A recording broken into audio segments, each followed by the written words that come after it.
Setelah merendam dataran tinggi, banjir kembali merendam wilayah perkotaan.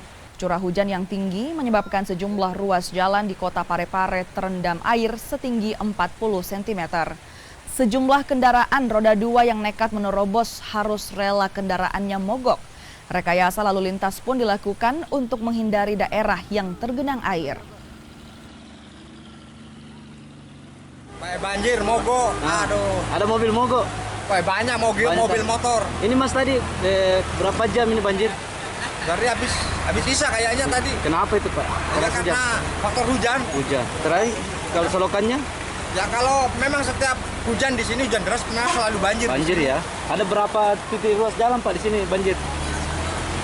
Jalan Agus Salim, ya. Jalan Boma Sepe, Jalan Jambu. Ada 8 ya. Ya.